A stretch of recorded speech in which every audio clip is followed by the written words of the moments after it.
Hi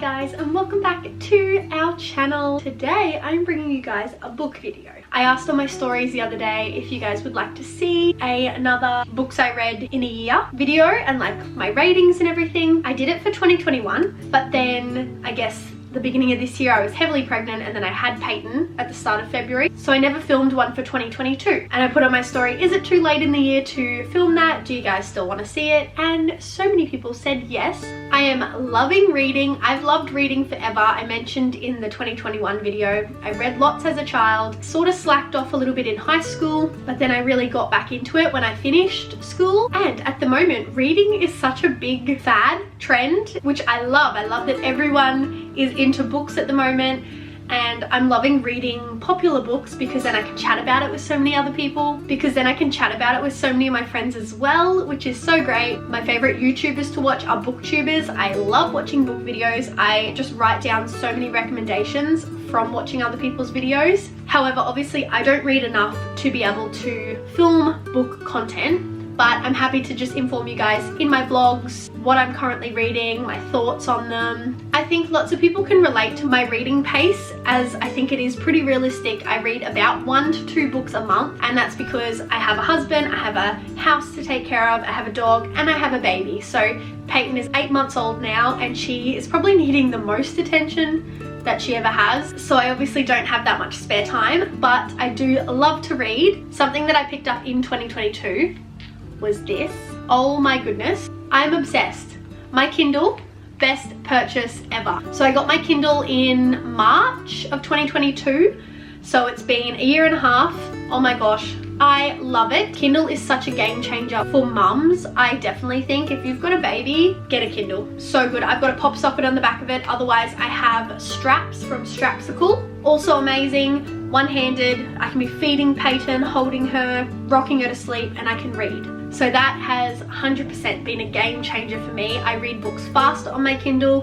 I take my Kindle everywhere because it is so small, so compact, it fits easily. It's not taking up heaps of room like a physical book. Let's jump into it and I will tell you guys what books I read in 2022. So the first book I read, which I actually talked about in my 2021 video, which I'm not sure why, was The Love Hypothesis. So I'm not going to chat about that now. That's in the previous video, which I'll link down below. So the first one that we're going to chat about is Swear on This Life by Renee Carlino. I'm not sure if I pronounced that properly. This one, oh my goodness, heartstrings will get pulled. I'm going to read you a little blurb on the back just so you can sort of get a summary. Obviously it's been over a year since I read this. I don't fully remember everything. Imagine opening a book and discovering that someone else has written your life story. When a best-selling debut novel from mysterious author J. Colby becomes the literary event of the year, Emmeline reads it reluctantly. As a writing instructor at UC San Diego with her own stalled literary career and a bumpy long-term relationship, Emmeline isn't thrilled to celebrate the accomplishments of a young and gifted writer.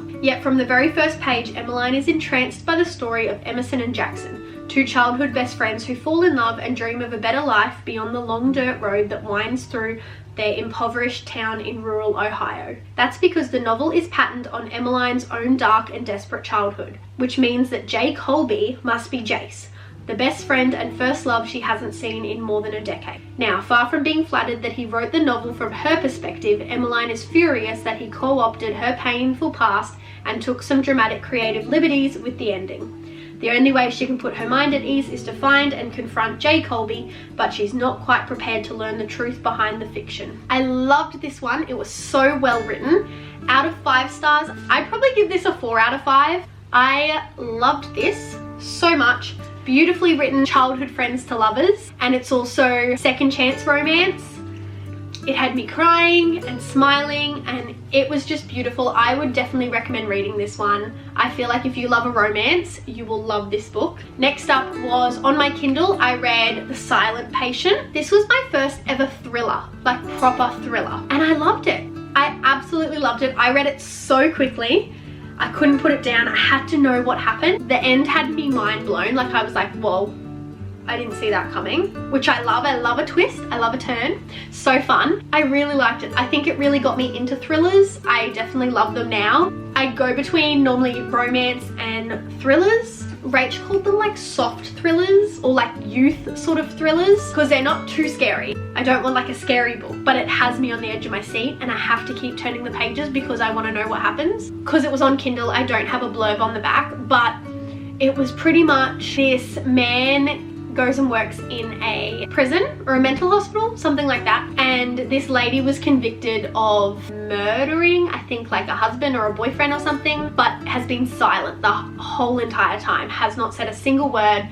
Anyway, this worker's obviously trying to, I think the worker's like a psychiatrist or something. Anyway, trying to get to the bottom of it, trying to get her to speak. You learn a lot of like backstory, and then it definitely has twists and turns and things you didn't see coming, or at least I didn't see coming, and I loved it. I really loved it. It was really good. So for Silent Patient, I think I would give it like a 4 out of 5 star rating. I think at the time I would have given it 5 star because I was so shook. I've definitely read thrillers that I prefer since then. It was just my first one. So I think in hindsight, probably 4 out of 5, which is pretty good. I would read it. Would highly recommend. Next up is my first ever Emily Henry book, Beach Read. I really liked this one. It actually took me a little bit to get into, but the banter in this is so good. The relationship between the two characters are really good. It's a little bit of enemies to lovers. It's just really fun reading. Like, you love the characters. I love the writing. I'll read you the back. January is a hopeless romantic who narrates her life like she's the lead in a blockbuster movie.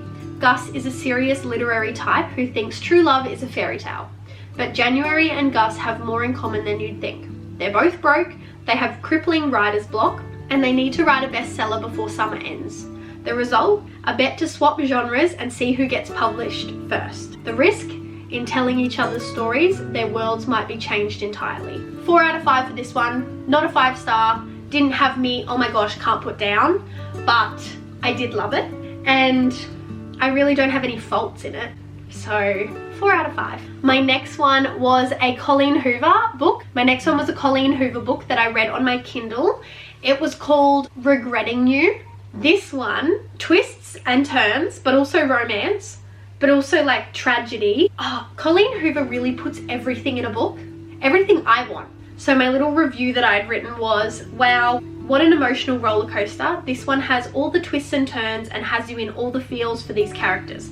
The love stories were super cute too, and a perfect ending. 3.5 out of 5. It is about a mother and daughter who has been through a pretty big tragic life event. Their worlds have sort of been upturned and they're trying to manage through it, but then more hurdles come up. They find out more details. It's sort of like a lot of chaos, but then they find love within the chaos. So, but yeah, you're definitely going through the roller coaster with them while you read it, but then beautiful ending. So I did really like it. Not my favorite Colleen Hoover book, but I did enjoy it very much. Next one is another Kindle. It is Love Light Farms. This is the first one in a series. It was like warm fuzzy, small town romance, grumpy sunshine. It was just so cute. I really don't have any other words to say but cute. Like, if you want an easy love story, cute, small town, happy, Christmas time, read it.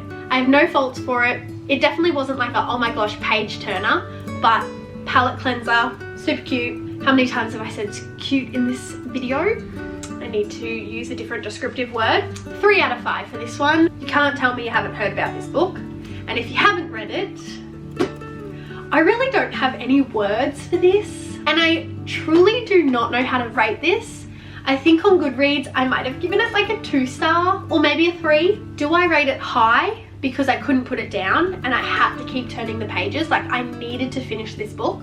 Or do I rate it low because it was so messed up and the topics that were in it were so traumatic and triggering and messed up? Messed up is the right word for this book. Then the ending, there's 2 ways you could believe. You could believe the ending or you could stick with the original. It's got a big twist at the end that readers either believe or don't believe. If you want like a thriller, I would recommend. I feel like if you love Colleen Hoover, like read Verity, but it's not my favorite thriller just because the topics in it were just so messed up. I don't know, like I still don't really, maybe 2 stars, 2 out of 5. I have no words. I don't know. Let's read the back so I can sort of give you a better synopsis. A thriller that will keep you up all night and a twist that will leave you reeling. Lowen Ashley is a struggling writer on the brink of financial ruin when she accepts the job offer of a lifetime. Jeremy Crawford, husband of best-selling author Verity Crawford, has hired Lowen to complete the remaining books in a successful series his injured wife is unable to finish. Lowen arrives at the Crawford home, ready to sort through years of Verity's notes and outlines, hoping to find enough material to get her started. What Lowen doesn't expect to uncover in the chaotic office is an unfinished autobiography Verity never intended for anyone to read. Page after page of bone-chilling admissions, including Verity's recollection of the night her family was forever altered. Lowen decides to keep the manuscript hidden from Jeremy, knowing its contents could devastate the already grieving father. But as Lowen's feelings for Jeremy begin to intensify, she recognizes all the ways she could benefit if he were to read his wife's words. After all, no matter how devoted Jeremy is to his injured wife, a truth this horrifying would make it impossible for him to continue loving her. Read it if you want to. Another coho. This book, probably my second or third favorite Colleen Hoover book that I've read, and I've read like 9 or 10 now. No words, no words. Guys, you need to read this book. You have to read it. It's so good. I loved it. I loved it, I loved it. 5 stars, 5-star read, easily. Fallon meets Ben, an aspiring novelist, the day of her scheduled cross-country move. Their untimely attraction leads them to spend Fallon's last day in LA together, and her eventful life becomes the creative inspiration Ben has always sought for his novel. Over time and amidst various relationships and tribulations of their own separate lives, they continue to meet on the same date each year, until one day Fallon becomes unsure if Ben has been telling her the truth or fabricating a perfect reality for the sake of the ultimate plot. Can Ben's relationship with Fallon and simultaneously his novel be considered a love story if it ends in heartbreak? Pretty much, like the back said, these two meet on November 9 each year. It's written in both perspectives of that day each year, which is so great. You like have this timeline that like spans over like 5 years or maybe more, can't even remember. I love their love. I love them, like I love the characters. Then there's obviously heartbreak and twists and turns. I love this book. Read this book. The next one that I read was actually an audiobook. I listened to Jeanette McCurdy's book, I'm Glad My Mum Died. I'm not going to rate this one, but I would highly recommend listening to it. It's spoken in her voice, which I loved. She was Kat on iCarly, and so obviously growing up watching that show, it's so interesting to find out all the things that were going on in her life and behind the scenes.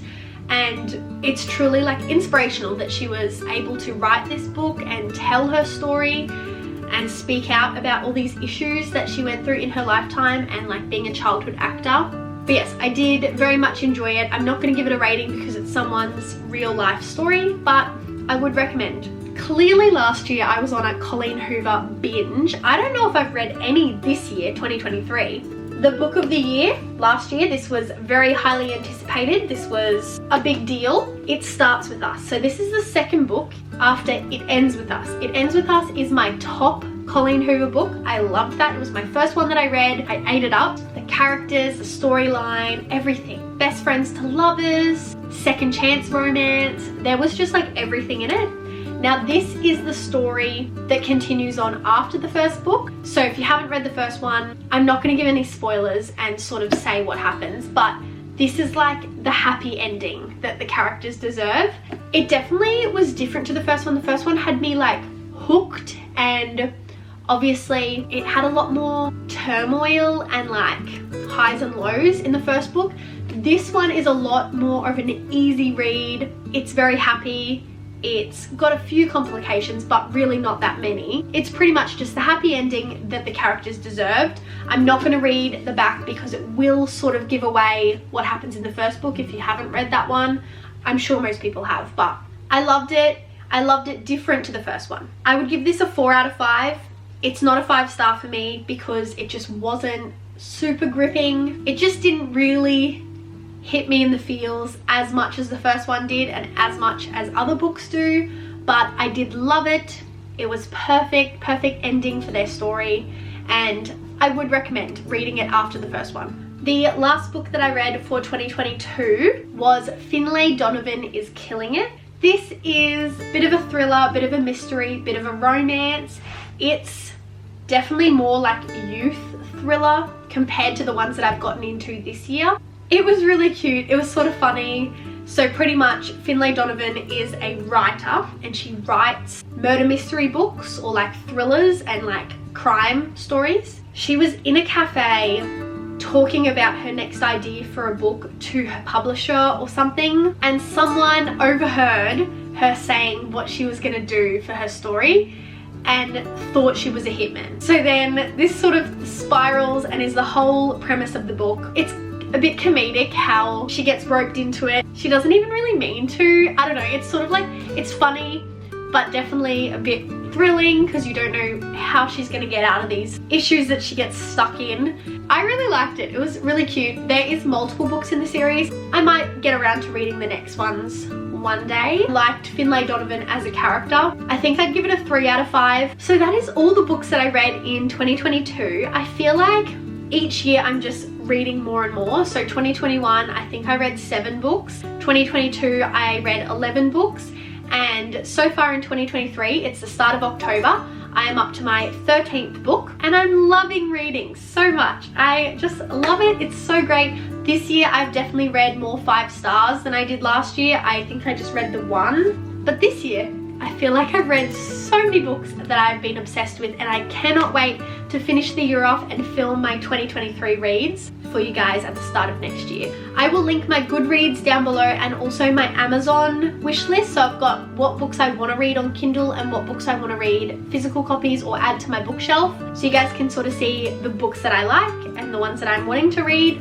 And also my Goodreads, all of my ratings and reviews are on there, and also what I'm currently reading and books that I want to read. So I'll link them down below if you guys want to check them out. If you want to follow me on Goodreads, go for it. Alright guys, thank you so much for watching this video. If you did enjoy, don't forget to like and subscribe to our channel. Post new videos weekly, mainly vlogs and lifestyle content with my little fam. It's fun to chuck in a little book or a different style video every now and then. If you've read any of the books that I mentioned, leave a little comment below and let me know your thoughts. I'd love to hear.